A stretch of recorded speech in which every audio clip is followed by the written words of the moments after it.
soutenu pour me faire élire. Ça n'a pas été simple. Alors, ça nous empêche pas de dire ces quatre vérités au monde politique. Dans votre livre, il y a notamment un chapitre qui s'appelle, qui est très intéressant, qui s'appelle « La droite n'aime pas les Arabes, la gauche n'aime pas les musulmans ». C'est quoi ces différences? Alors, j'ai d'ailleurs découvert que c'était pas moi qui étais l'auteur de cette formule. On a eu une transmission de pensée avec Casanova, qui est un prof à Sciences Po.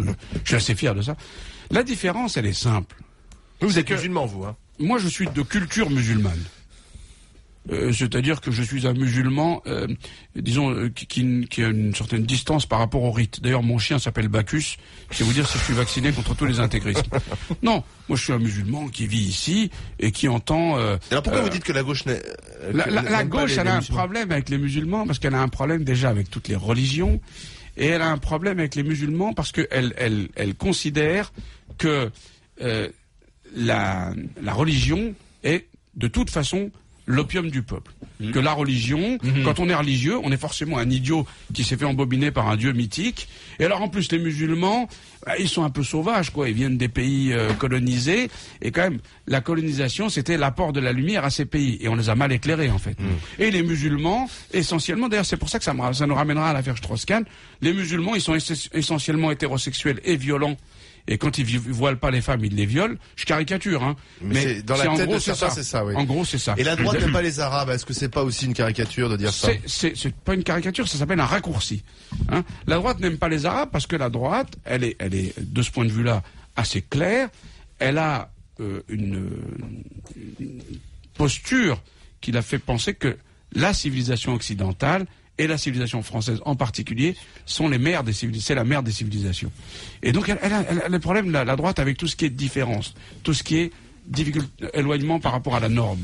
C'est pour ça que je dis que la droite n'aime pas les Arabes. C'est pourtant la droite en France, parce qu'il y a le général de Gaulle qui a mené en direction des Arabes une politique plutôt ouverte, constructive, j'allais dire. Moi, je me méfie quand même beaucoup des raccourcis. C'est vrai que la pensée de la gauche, elle est marquée par la doctrine du Grand Orient, qui a été pendant très longtemps c'est les francs-maçons, le fer le de Grand lance. Orient. Oui, une famille de francs-maçons, parce qu'il y a chez les francs-maçons aussi la Grande Loge de France, la Grande Loge nationale de France, où on jure sur des textes religieux pour être initié. Et donc, elle est marquée par cette culture-là qui est très laïcarde au fond, et elle a du mal à s'en dépêtrer. On voit d'ailleurs que, y compris dans les mairies de gauche, on a un vrai problème avec l'approche religieuse. Ça se solutionne, hein, ça avance. Oui, ça se solutionne. Mais j'irais, moi, de mon côté, qu'il n'y a pas non plus, de l'autre côté, une droite, mais comme disait René Raymond, des droites en France. C'est-à-dire qu'il y a une droite qui a effectivement un problème avec les Arabes, et puis il y a une droite, au contraire, qui est plutôt dans une politique de fraternité, d'ouverture, la droite sociale, la droite qui s'est construite autour du général de Gaulle, qui a une approche, à mon avis, plutôt... oui, mais mais ça c'était il y a 40 ans, Pascal. Bien sûr, le général de Gaulle, pourquoi est-ce qu'il a donné l'indépendance à l'Algérie? Pourquoi est-ce qu'il a donné l'indépendance à l'Algérie? Il voulait pas que demain un président français s'appelle Mohamed. Il avait la démographie en tête, et la façon d'aimer les Algériens à l'époque, c'était de leur dire restez chez vous. Non, mais et après, il y a la droite n'aime pas les Arabes, sauf si elle peut les faire bosser. Si l'Algérie était française, il n'y a pas beaucoup de Mohamed à l'Assemblée nationale, on le dit souvent dans les grandes gueules. Est-ce qu'un jour la France pourra se donner un président avec comme prénom Mohamed? Bien sûr, en 2027. La question grande gueule. Est-ce qu'il y aura un jour un président de la République qui s'appellera Mohamed, mais d'ailleurs en France, ou Rachida si c'est une femme? Moi je suis candidat rmc.fr, on en parle dans les JG avec Amou Bouakaz. Alors je suis candidat en 2017. Moi mon slogan je l'ai déjà changer de base avec Bouakaz. Et d'ailleurs je suis d'autant plus candidat qu'il y a eu un chroniqueur, je sais plus sur quelle radio, qui a dit on va vers l'avenir avec une canne blanche. Je me suis dit ça y est, c'est mon œuvre. Amou Bouakaz, il y a dans votre livre un chapitre où vous revenez justement sur l'expérience Fadela Amara, sur l'expérience Rachida Dati. Ça s'appelle Rachida Academy, c'est le chapitre 3. Voilà, bonjour Rachida. Ces femmes ne sont pas des expériences. Si, parce que c'était nouveau, si tu veux. Non, la façon d'en parler est extrêmement déplacée. Alors. Peut-être, mais en attendant, c'était pris comme ça. En tout cas, c'était des symboles. Sur cette affaire-là, il faut être très clair. La droite, elle a un avantage. Elle gère la vie politique comme elle gère les marchés. Elle a dit, il y a un segment de marché qui s'appelle les bougnoules, il faut qu'on les gère. Donc elle nous a fait une offre halal. Elle a dimensionné un certain nombre de personnes qu'elle a repérées sur la base de certaines compétences, sur la base de certaines ambitions. elle les a formatés, c'est ce que j'appelle les arabes d'élevage, et elle en a fait des ministres. Et elle a d'ailleurs bien planté la gauche sur ce coup-là.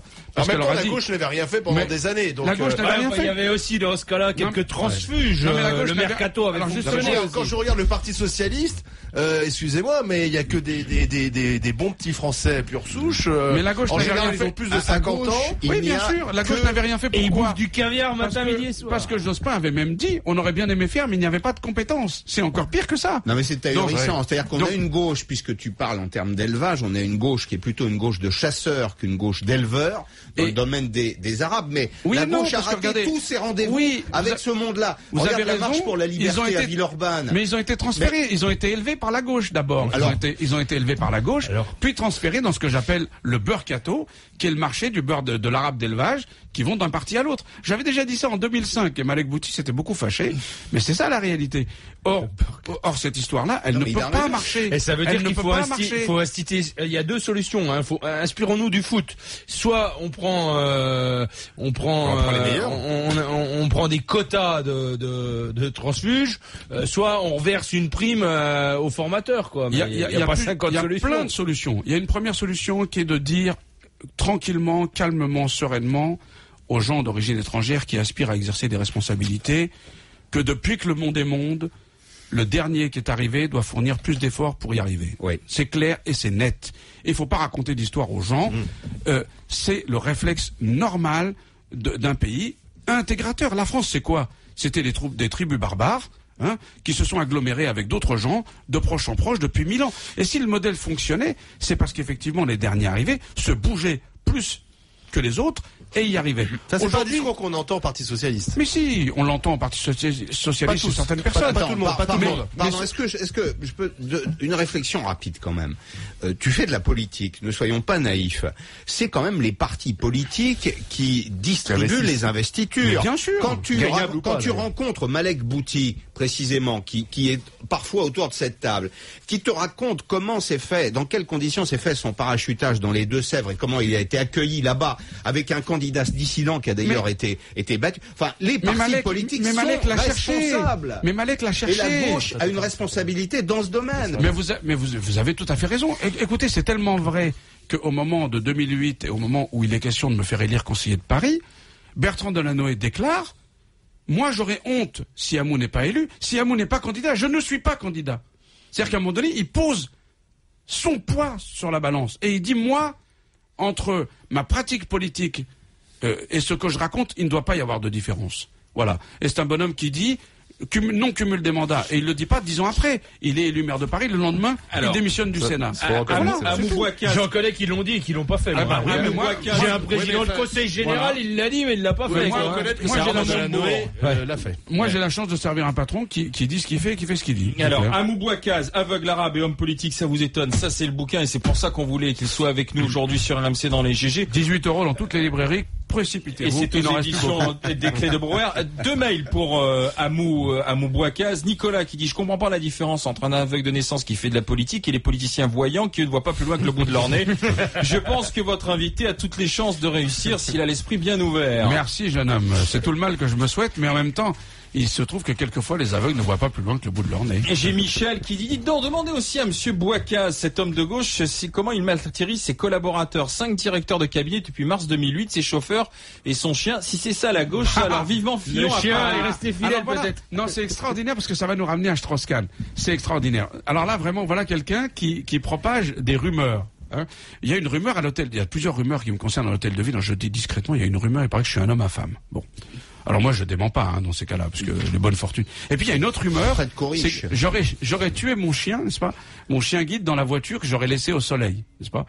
Mon chien, il est simplement mort, empoisonné par je ne sais quel abruti ou non, pas abruti, quelqu'un qui avait voulu se prémunir contre les blaireaux et le chien a mangé donc des billes et il est mort. Bon. Et alors j'ai effectivement viré 5 directeurs de cabinet. C'est faux. Je n'en ai viré qu'un. Et si je l'ai viré, c'est pour des raisons très simples. C'est que on lui avait offert un sifflet à ultrasons pour qu'il fasse aboyer mon chien. Il en était très content. Et il me singeait dans les couloirs en mimant mon handicap devant des invités. J'ai trouvé que c'était pas très fair. Les autres directeurs de cabinet sont tous partis et j'ai avec eux les meilleures relations du monde. Donc Michel, il faut qu'il se documente. Et effectivement, j'ai certaines exigences vis-à-vis de mes collaborateurs et il n'est pas facile pour un voyant de travailler avec un aveugle. Il n'est pas facile pour un voyant d'accepter que son patron soit aveugle. Les femmes qui sont à l'écoute vous le diront. Quand on est d'une minorité, même si elle est majoritaire visible, eh bien c'est moins facile de trouver sa place. Et cette rumeur-là, d'ailleurs, c'est la même qu'on a faite à Fadela Amara, à Jeannette Bougrab. On est ingérable. On nous a donné notre chance, mais on est vraiment incapable.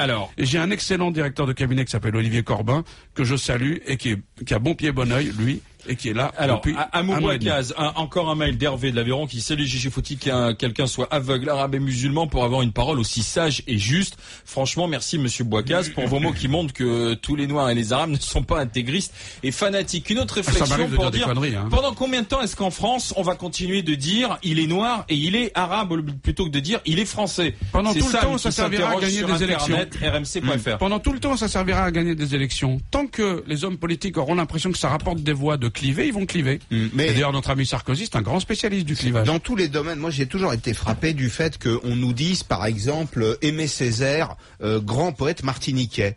Mais Aimé Césaire est pas un grand poète martiniquais, c'est un grand poète français. Oui, on peut dire martiniquais, comme on peut dire breton, ou on peut dire marseillais aussi. Il y a pas très longtemps, à France Télévisions, il y a eu un débat autour de la mort d'Édouard Glissant. Est-ce qu'il fallait lui consacrer une soirée? Le poète et l'écrivain, enfin, il a quand même été Goncourt, c'est pas un prix martiniquais, c'est un prix français. Il a fallu convaincre Chamoiseau qui avait été il a fallu et Chamoiseau aussi, il a fallu convaincre quand même que ces gens-là représentent un peu plus que leur région. Et on est dans un pays où effectivement, on a toujours cette culture du village. Mais parce qu'on est chez Tartuffe aussi, vous comprenez? Il suffit de dire les choses pour qu'on pense qu'elles soient faites. C'est pas le cas. Un mot avant de parler de l'affaire DSK. Un dernier mot aussi, parce que on a aujourd'hui des responsables politiques qui veulent à tout prix, à tout craint lutter contre le communautarisme. C'est sinon le communautarisme qui mettrait à mal la République. Or, dans le bouquin, tu dis on est déjà en plein communautarisme. Mais la France, c'est le pays le plus communautariste au monde. C'est le pays des réseaux, c'est le pays des chapelles, c'est le pays des élites qui se reproduisent. Enfin, tous les Français le savent. Donc, ne luttons pas contre ce communautarisme-là. Mélangeons les élites. Apprenons aux gens à se parler. Et moi, j'ai la chance d'être aveugle. Et donc, je me balade dans la ville.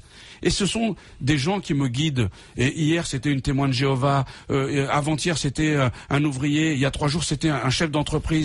Et j'entame le dialogue avec ces gens. Et je me rends compte de la richesse de ce pays, de sa diversité et de l'intelligence. Et j'ai envie qu'on vive ensemble. Bon sang, on est dans le plus beau pays du monde. Faut quand même en avoir conscience. Amou Bouakaz, il est avec nous, entretien avec Noël Bou.